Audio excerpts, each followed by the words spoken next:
Y este 17 de mayo se celebra el Día Internacional contra la Homofobia y la Transfobia. Queremos conversar sobre este tema. Para eso vamos a tomar contacto con el presidente de la Fundación Iguales, Luis Larraín. Luis, ¿cómo estás? Muchas gracias por este contacto. Buenas tardes. Hola Matilde, gracias a ustedes. Bueno, Luis, lo primero que quiero que nos cuentes es por qué precisamente se celebra hoy este día, el Día contra la Homofobia. ¿Qué se recuerda el día de hoy? Sí, hoy se celebran 26 años desde que en 1990 la Organización Mundial de la Salud retirara la homosexualidad dentro de la lista de enfermedades mentales.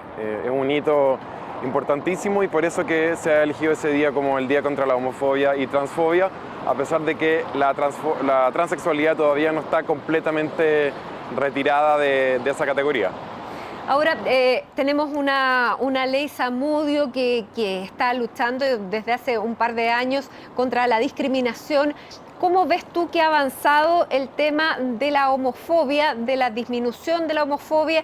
Tú decías que todavía no se estaba midiendo el tema de la transfobia, pero al menos dentro de lo que estamos hablando, la homofobia, ¿es menor en el último tiempo? ¿Cómo lo percibe la Fundación? ¿Hay estudios? Sí, bueno, no hay un estudio que mida la homofobia como tal, pero sí a partir de otras encuestas, por ejemplo, la aprobación del matrimonio igualitario, que ha subido hasta el 61% según una encuesta CADEM de enero, desde el 20-30% que tenía hace unos 4 o 5 años, vemos que sí hay una apertura, este tema se ha puesto en la palestra y esto ha ayudado a que se vayan eliminando prejuicios.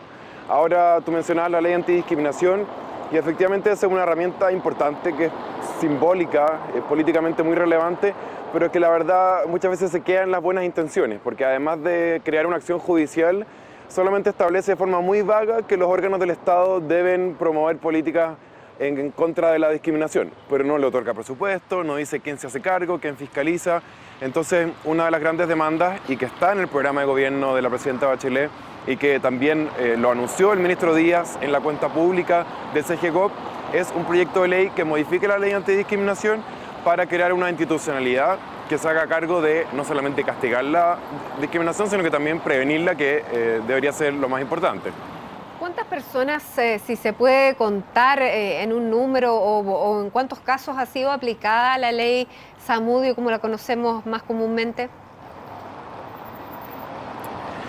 Mira, no tengo datos actualizados a la fecha, pero en el último recuento, que fue hace algunos meses, había poco más de 120 casos en que se ha invocado la ley antidiscriminación, de los cuales aproximadamente la mitad se ha llegado a un fallo. Por lo tanto, todavía yo diría que son pocos los casos.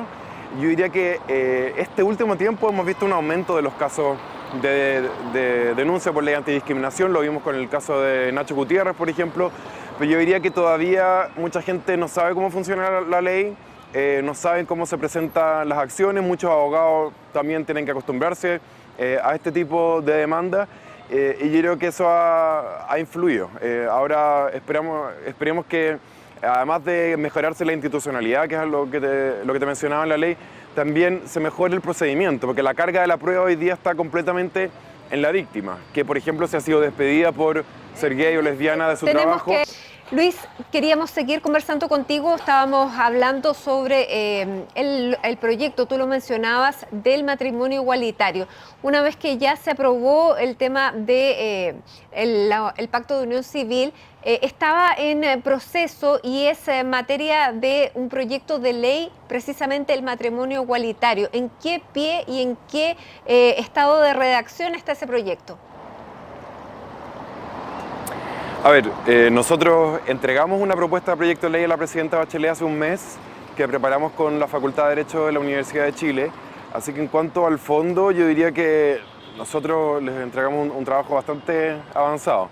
Ahora, en cuanto a la forma y los tiempos, es principalmente la discusión. Hace un par de semanas se filtró una minuta que detallaba un largo proceso prelegislativo, mucho más largo que el proceso constituyente, que incluía especies de cabildos en todas las provincias de Chile, lo cual era absurdo, totalmente inoperante. Fue muy criticado dentro del mismo gobierno, dentro de la misma nueva mayoría y evidentemente por nosotros, por las organizaciones de la sociedad civil. El ministro Díaz dijo que era un borrador no autorizado, que nos olvidáramos de eso y que esta semana nos iban a presentar el cronograma definitivo después de reuniones individuales que tuvieron con cada una de las organizaciones la semana pasada. Ahora, dado que estamos en la semana del 21 de mayo, creo que sería un muy buen anuncio del 21 de mayo, sobre todo porque es un proyecto que no requiere gasto fiscal en esta época de desaceleración económica y creo que la presidenta Bachelet podría dejar un legado en derechos civiles, así como fue en su minuto el voto femenino, el fin de la esclavitud, en fin, la igualdad de los hijos nacidos dentro y fuera del matrimonio. Así que vamos a estar atentos a lo que se anuncia este domingo, porque la verdad que si no ingresa luego el proyecto del Parlamento no va a alcanzar a tramitarse durante estos 2 años que quedan de gobierno. Estos proyectos demoran años en tramitarse. Ahora, tú decías que más del 61% de la población lo apoya. ¿Eso también representa una ayuda para los que están promoviendo este proyecto debido a la aprobación que tiene el gobierno? ¿Sería un buen momento también político, viendo las encuestas, presentarlo en este momento?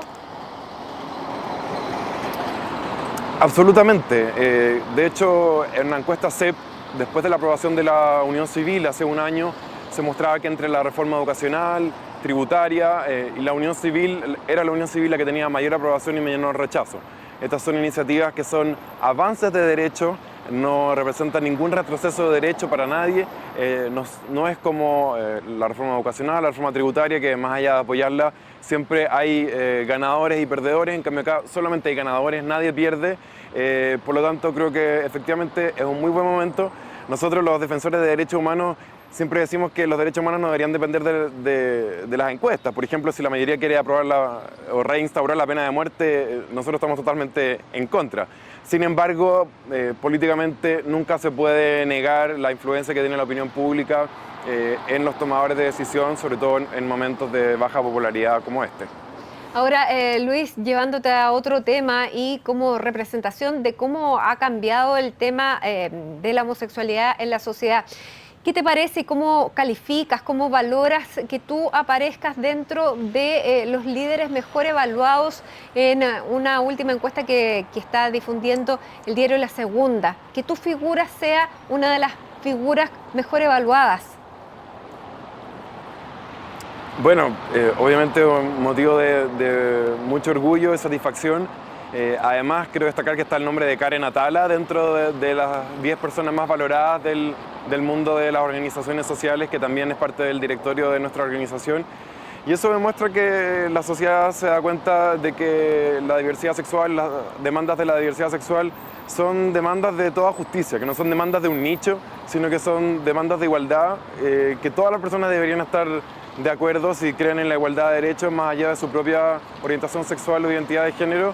Y estamos súper contentos por este trabajo de ya casi 5 años que vamos a cumplir en pocas semanas más con la Fundación, y también muy agradecidos del trabajo de más de 300 voluntarios que tenemos en 6 regiones. De hecho, hoy día inauguramos Iguales Araucanía, así que gracias a todo ese trabajo es que podemos tener esta visibilidad que se refleja hoy día en ese ranking y del cual estamos muy agradecidos.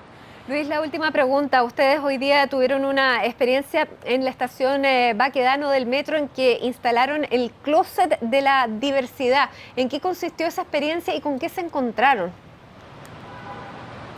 Sí, este es un armario, como un ropero antiguo, que lo intervinimos para transformarlo en un closet interactivo que tiene un audio de 2 minutos que te lleva a reflexionar sobre la discriminación. Pero lo novedoso, lo que sorprende, es que la gente espera que, como somos la Fundación Iguales y entran a un closet, que el audio sea tratar sobre diversidad sexual. Sin embargo, no, esto es un paralelo entre la discriminación que sufrimos los gays, lesbianas, bisexuales, trans, intersex, con otras personas por su nacionalidad, por su religión, por su color de piel, en fin, por una serie de otras características.